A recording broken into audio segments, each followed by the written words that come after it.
What is going on, guys? It's the Mad Dragon. We are back with our final preview video of this Autumn Nations Cup. It's going to be the final. It's who wins the overall tournament. It's England versus France. I haven't been able to play with my created England team in this for a little while, so I thought I'd chuck them on against France. That's who we'll play as. There's going to be so much to talk about for this one. I'm actually going to put a longer game on in the background for you guys to check out while we talk about these teams that have been named for this Autumn Nations Cup final. Let's get into it. Alrighty, George Ford's going to get us kicked off here. Well, seeing as we're playing as England, let's start off talking about England last week.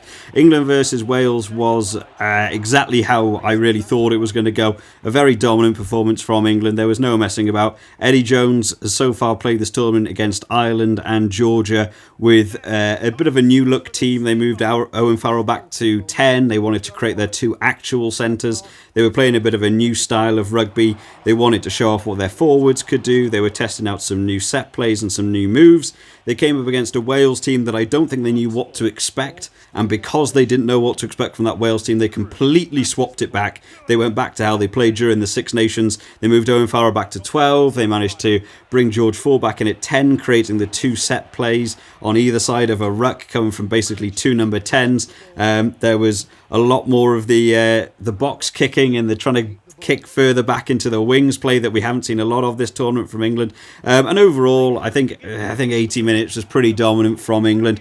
They did go on to win, and it was a relatively comfortable win. Wales actually had a relatively good game considering their form they've been on recently and considering that some of their Six Nations games and how they've played. I think they'll be relatively happy with what happened. I don't think they all liked losing to England by any means, but I think we all knew that was going to be the score, the way it was going to go. So moving on to England versus this France team. This is going to be a very different shift up for them again, and you can see it immediately in this team.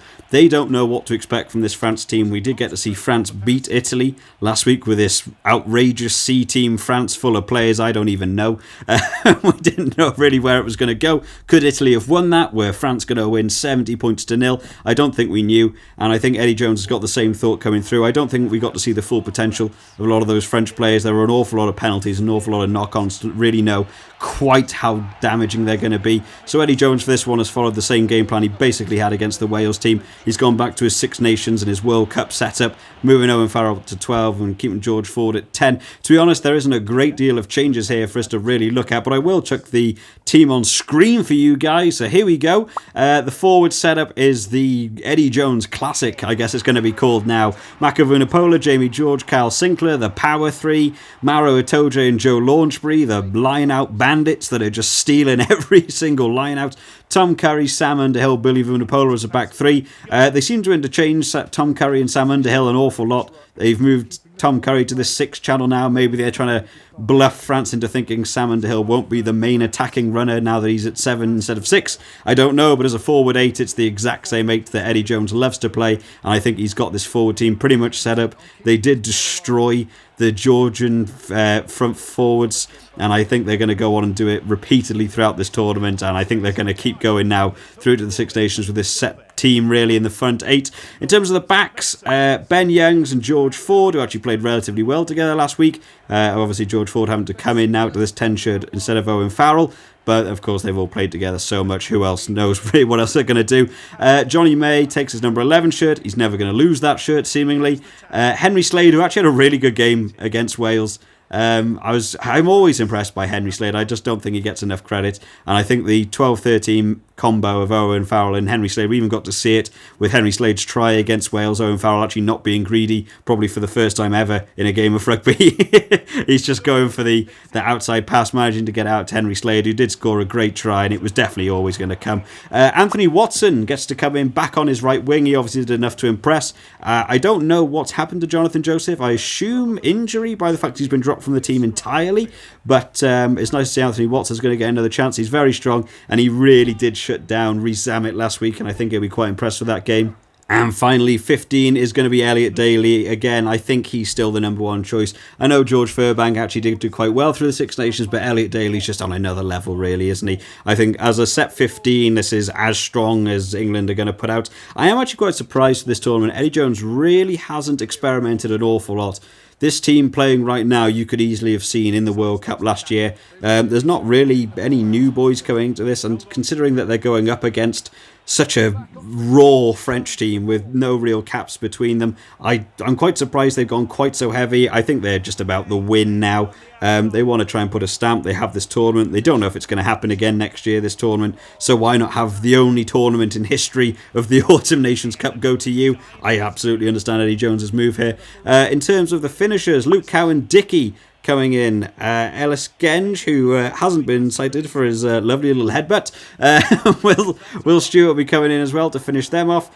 Johnny Hill, Ben Earl, again, people have been playing very, very well. Dan Robson at 21, Max Malins, Joe Marchant. I mean, they've created a team here of 23 that is basically their set 23, and even if they make any changes, which is rare now for Eddie Jones, it seems to basically just swapping the finishers for their forwards and backs that are in the starting 15. On the whole, England are looking immensely dominant in the world of rugby, really entirely. I think even if you put this team up against New Zealand, you'd be in with a good chance of being able to get a win like they did in that World Cup semi-final, which I'm still think they'll revel in this team. I would actually quite like to see this team go up against the South African team now. I imagine if that game was to happen again, I still think this England team would actually win.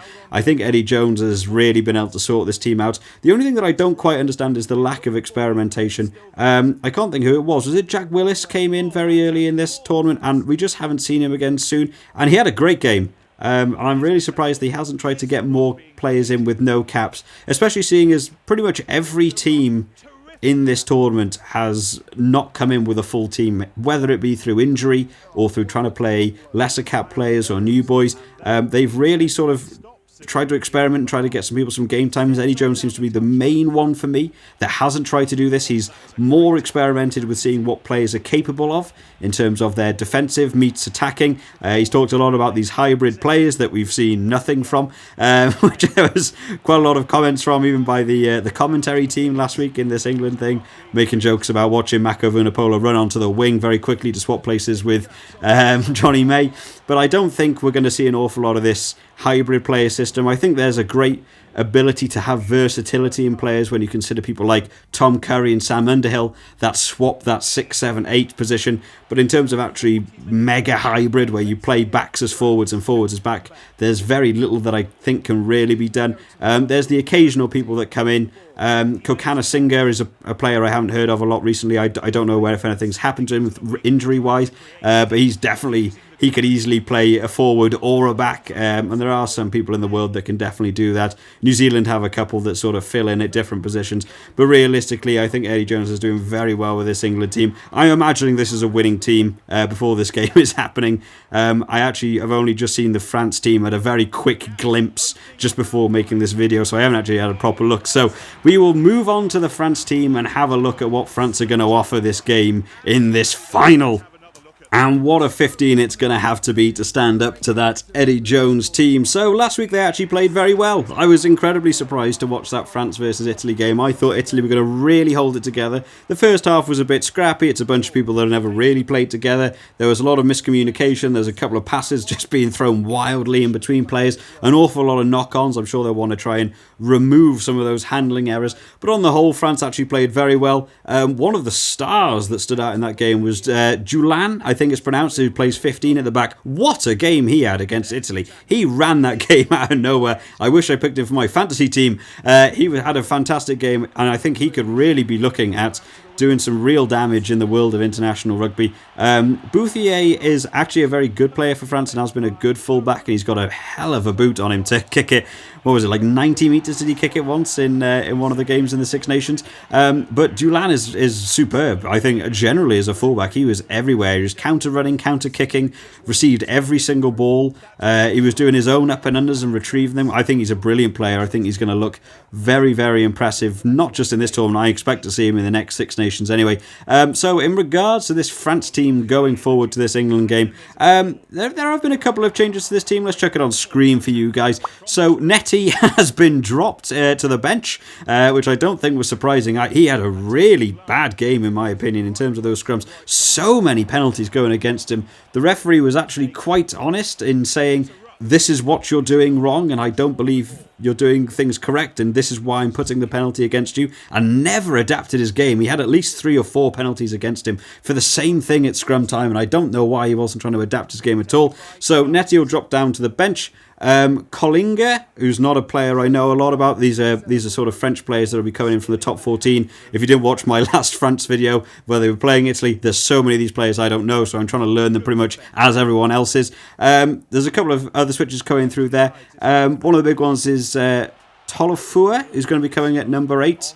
Woki actually had a really good game last week. I was very impressed by him. He's got a very good running game, actually. Ball in hand, he was there, one hand on the ball, one hand trying to get the hand off, trying to do quite well. Baptiste Serin has actually been dropped from this 23 entirely. I don't know if that's through injury. I have to believe that's through injury in order for him to not be turning up for this. They're going to have a swap at their scrum half, and they're still going to keep the scrum half with the captaincy, which is a big choice. Jalibert is going to keep his number 10 position, who is great at kicking. I was really surprised. I thought by the fact they let Ramos do the kicking in the first game they played, I assumed that Jalibert really wasn't up to the task of doing kicking towards the post, but in the Italy game he was really good. So he's a solid 10 really. There's still a couple of issues with his kicking to touch that I find. He kicks the ball so shallow rather than going for a really big distance. He makes sure he gets it to touch, just pelts it beyond into some stadium seats. Don't know what's going on there. Villiers did not get to touch the ball at all last week. I know he got his try. I think he touched the ball twice or something in the whole game and came away with a try. They definitely need to utilise him a little bit more. Very rapid player, obviously coming from Sevens. Was impressed by him when he had the ball, but just no real time on the ball. Dante's going to retain that 12 position, which I thought, again, another great game. He's a bit of a power runner. I think we'll see a lot more from him.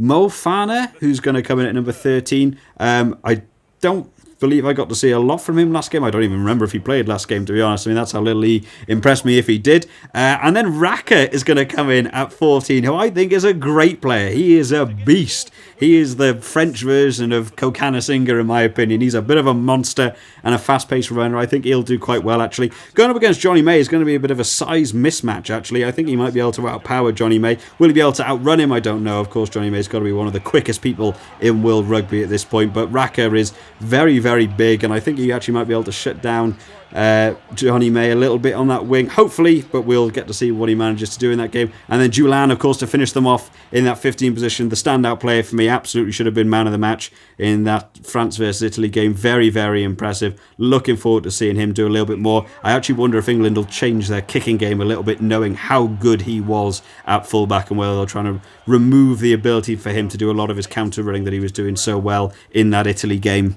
And then on to the finishers. There's going to be a lot of switches up here. Of course, Netti is going to drop back into that 17 position, having not had the best game really against Italy. Antonio, of course, I'm looking forward to, one of my favourite players in world rugby. He seems to realistically have no real rugby ability or skill. He's just the biggest man I've ever seen and runs forwards and takes 4 people to tackle him. But a great player and so much fun to watch, and I do love when he comes on. It actually makes a real big impact in the scrum just from sheer weight going in. There's a lot of people in this finishing team for France that I don't know a lot of. I believe a lot of them really, they were still coming off the back of their under-20s championship, which is bonkers that they're coming in at this level. So these players are skilled. I believe France are doing quite well in the lower years of rugby. And those players are, of course, going to move up into the international side soon. And they are playing very well. They are winning tournaments. So it's not about player skill here. It'll just come down to experience at the higher level of main professional tier 15s rugby here. So